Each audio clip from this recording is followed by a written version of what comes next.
আমরা আবার আন্দোলনের মাঠে নামবো এবং জনগণের ভোটাধিকার এবার প্রতিষ্ঠা করেই আমরা ছাড়বো। নানা ষড়যন্ত্রের মাঝে শহীদ জিয়ার সৈনিকরা নানা অত্যাচার সহ্য করেও এদেশের জনগণের জন্য তাদের যে লড়াই, এদেশের স্বাধীনতা এবং সার্বভৌমত্বকে রক্ষা করবার জন্য তার যে প্রত্যয়, সে প্রত্যয়কে ধারণ করেই এগিয়ে যাচ্ছে এবং আগামীতেও যাবে। হয়তো নানা ষড়যন্ত্র চলবে,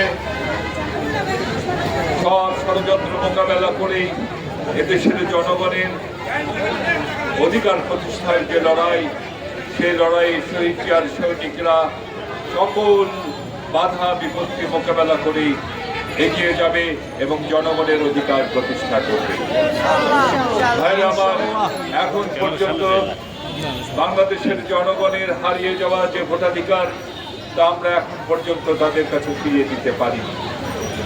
এদেশের জনগণের যে স্বপ্ন, যে দেশ চালাবে তাদের ভোটে নির্বাচিত সরকার, সে স্বপ্নকে আমরা এখনো বাস্তবায়ন করতে পারি।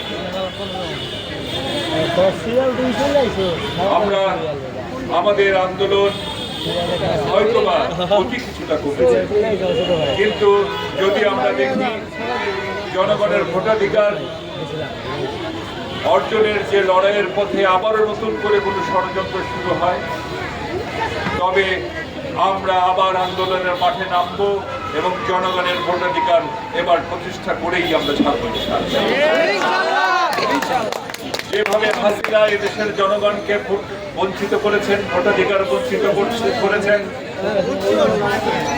আমরা আশঙ্কা করলেও এখনো প্রত্যাশা ছাড়িনি যে এই সরকার সেই একইভাবে জনগণকে তার ভোটাধিকার প্রয়োগ থেকে বঞ্চিত করবেন।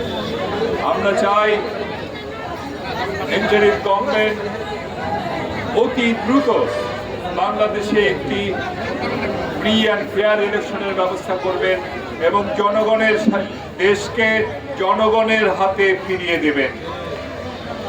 জনগণের ক্ষমতা জনগণের হাতে ফিরিয়ে দেবেন ইনশাআল্লাহ।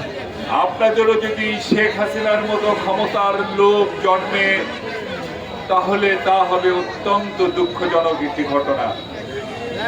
ভাইরা আমার, শহীদ জিয়ার সৈনিকরা যতদিন বাংলাদেশে আছে, এদেশের জনগণের অধিকার নিয়ে কেউ ছিনিমিনি খেলুক, তা কখনোই হতে দেবে না।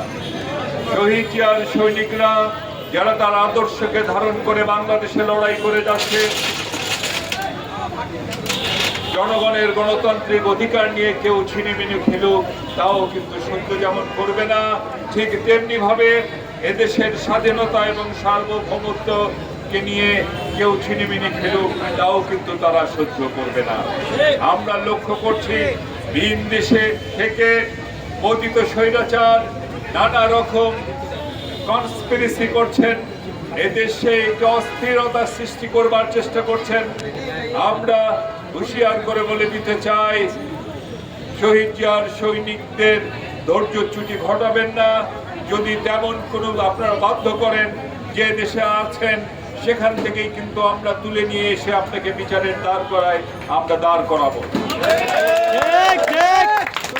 আমার এদেশের শহীদের রক্ত এই তো কিছুদিন, বেশি দিন হয় নাই, ভাইরা আমার, সেই 2000 তরতাজা মানুষের রক্ত এখনো বাংলাদেশের বিভিন্ন রাস্তায় রাস্তায় সেই রক্তের দাগ কিন্তু লেগে আছে, এখনো সেই রক্তের দাগ শুকায়নি।